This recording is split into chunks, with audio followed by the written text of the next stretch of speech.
आज म चाहिँ यो हाम्रो नेपालमा सङ्घीयताको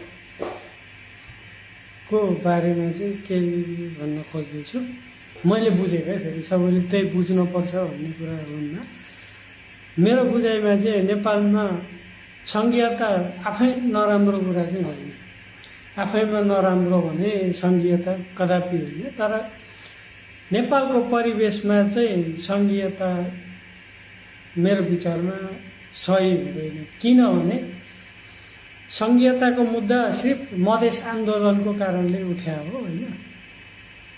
अब मधेस आन्दोलनको कारणले गर्दा सङ्घीयतामा गयो। सङ्घीयता कस्तो गयो भन्दा सङ्घीयतामा जाने चाहिँ भने, तर नेताहरूले आफू खुसीले क्षेत्र निर्धारण गरे। न त्यहाँ विज्ञको कुरा भयो, न कसैको केही कुरा भयो।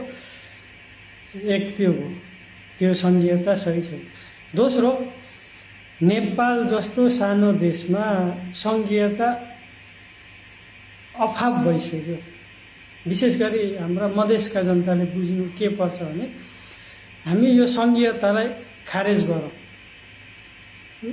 तपाईँ मधेसी जनताहरूले यो माग राख्नुहोस् कि प्रदेश खारेज गरौँ, स्थानीय तहमा दल हुँदैन, स्थानीय तहलाई चाहिँ स्वतन्त्र रूपमा चल्न दिउँ र स्वायत्त बनाइदिउँ भनेपछि, त्यति भएपछि तपाईँको केन्द्रबाट जति बजेट आउँछ स्वत रूपमा तपाईँको प्रदेश अरे सरी उसले स्थानीय तहले पायो।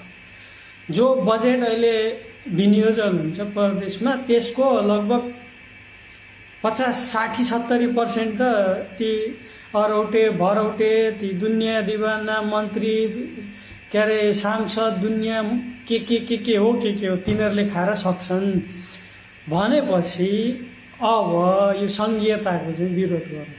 यो सङ्घीयता नेपालमा उचित छैन। तर यो भन्दैन अब गणतन्त्रै सकौँ भनेको, गणतन्त्रै होस्, नो प्रब्लम, तर स्थानीय चुनाव चाहिँ स्वतन्त्र हुनु पर्यो। त्यहाँ कोही दल हुँदैन। केन्द्रको राजनीति तिमीहरू दलमा गर, विदलमा गर, जेसुकै गर, नो प्रब्लम, तर स्थानीय तह चाहिँ स्वतन्त्र हुनु पर्यो। त्यहाँ कुनै पनि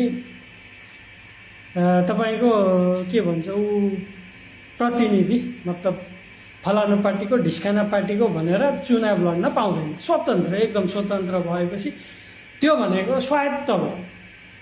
स्वायत्त भएपछि केन्द्रबाट सिधा आएको बजेट म्याक्सिमम तपाईँको विकास